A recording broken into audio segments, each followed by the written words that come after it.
Baik, bismillahirrahmanirrahim. Assalamualaikum warahmatullahi wabarakatuh. Perkenalkan, nama saya Muhammad Isa Mukhtar dengan NIM 22042266. Baik, pada pertemuan kali ini saya akan melengkapi tugas statistik sosial yang dimana saya akan membahas mengenai uji statistik non-parametrik dengan panduan lengkap. Baik, langsung saja.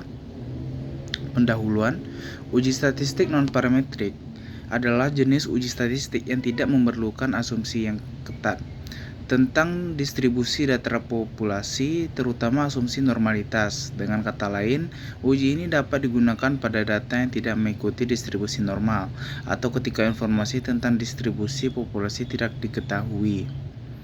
Keunggulan uji statistik non-parametrik yaitu fleksibel, digunakan untuk berbagai jenis data termasuk data ordinal dan nominal. Kapan digunakannya ialah yang pertama, data tidak berdistribusi normal. Yang kedua, data berskala ordinal atau nominal. Selanjutnya, ukuran sampel kecil. Perbedaan dengan uji parametrik yaitu tabel perbandingan uji parametrik versus non-parametrik sisi demi sisi. Selanjutnya, uji chi-square. Tujuannya ialah menguji hubungan antara dua variabel kategorikal. Contoh kasusnya, yang pertama, hubungan antara jenis kelamin, preferensi merek smartphone. Yang kedua, hubungan antara tingkat pendidikan dan status pekerjaan. Cara kerja, yang pertama membuat label kontingensi, yang kedua dengan menghitung statistik chi-square, yang ketiga membandingkan dengan nilai kritis. Interpretasi, jika nilai chi-square hitung lebih besar dari nilai kritis, maka ada hubungan yang signifikan antara kedua variabel. Gambarnya, contoh label kontingensi dan output software statistik. Ujiran. Tujuan dari ujian inilah ialah menguji apakah urutan data bersifat acak atau ada pola tertentu. Contoh kasusnya, yang pertama adalah menguji apakah harga saham bergerak secara acak. Yang kedua, menguji apakah ada pola dalam urutan menang kalah dalam permainan. Cara kerjanya, yang pertama menghitung jumlah run atau runtutan. Yang kedua membandingkan dengan nilai kritis. Interpretasi, jika jumlah run lebih sedikit atau lebih banyak dari nilai kritis, maka urutan data tidak acak. Yang terakhir, gambar. Gambar dari ujian tersebut ialah grafik deret waktu dengan run yang ditandai. Uji Mann-Whitney U. Tujuannya ialah membandingkan median dua kelompok independen. Contoh kasusnya ialah yang pertama membandingkan skor ujian antara siswa laki-laki dan perempuan. Selanjutnya membandingkan tingkat kepuasan pelanggan antara dua produk yang berbeda. Cara kerjanya menggabungkan data kedua kelompok. Yang kedua menghitung peringkat dan yang terakhir menghitung statistik U. Interpretasi, jika nilai U hitung lebih kecil dari nilai kritis, maka ada perbedaan yang signifikan antara median kedua kelompok. Gambar box plot yang membandingkan distribusi data kedua kelompok. Selanjutnya, uji Wilcoxon-Sain rank. Tujuannya ialah membandingkan median dua kelompok berpasangan. Contoh kasusnya, yang pertama membandingkan berat badan sebelum dan sesudah mengikuti program diet.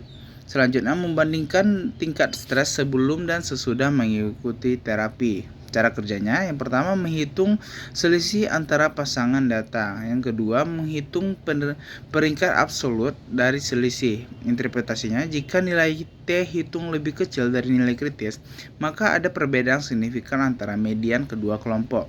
Gambar grafik pasangan datar dengan garis yang menghubungkan setiap pasangan. Uji Friedman. Tujuan dari uji Friedman ini ialah membandingkan median lebih dari dua kelompok berpasangan. Contoh kasusnya, yang pertama membandingkan efektivitas 3 jenis pupuk pada pertumbuhan tanaman. Yang kedua membandingkan preferensi konsumen terhadap 4 merek produk. Cara kerja, menghitung peringkat untuk setiap pengamatan dalam setiap kelompok. Yang kedua, menghitung statistik chi-square Friedman. Interpretasi, jika nilai chi-square Friedman dihitung lebih besar dari nilai kritis, maka ada perbedaan signifikan antara median ketiga kelompok. Gambar, grafik peringkat untuk setiap kelompok. Selanjutnya, uji Spearman Rank. Tujuan dari uji Spearman Rank ini ialah menguji kekuatan dan arah hubungan antara dua variabel ordinal. Contoh kasus, yang pertama hubungan antara peringkat prestasi akademik dengan peringkat kepuasan diri. Yang kedua, hubungan antara peringkat kinerja karyawan dan peringkat kepuasan kerja. Cara kerjanya, menghitung koefisien korelasi Spearman. Interpretasinya ialah jika nilai koefisien korelasi Spearman signifikan secara statistik, maka ada hubungan yang signifikan antara kedua variabel. Gambar, scatter plot dengan garis regresi. Selanjutnya kesimpulan, uji statistik non-parametrik merupakan metode analisis data yang sangat berguna ketika data kita tidak memenuhi asumsi distribusi normal atau ketika kita bekerja dengan data kategorikal atau ordinal. Uji ini tidak bergantung pada parameter populasi tertentu sehingga lebih fleksibel dan robust terhadap outlier atau penyimpanan dari normalitas. Beberapa contoh uji non-parametrik yang umum digunakan adalah uji chi-square, uji Rand, uji Mann-Whitney, uji Wilcoxon rank, uji Friedman, dan Spearman rank. Dengan memahami dan menerapkan uji non-parametrik yang tepat, kita dapat memperoleh hasil analisis yang lebih akurat dan reliable, terutama ketika menghadapi data yang kompleks dan beragam. Baik, mungkin sekian presentasi yang dapat saya sampaikan. Mohon maaf apabila ada kesalahan dan kekurangan. Saya akhiri. Assalamualaikum warahmatullahi wabarakatuh.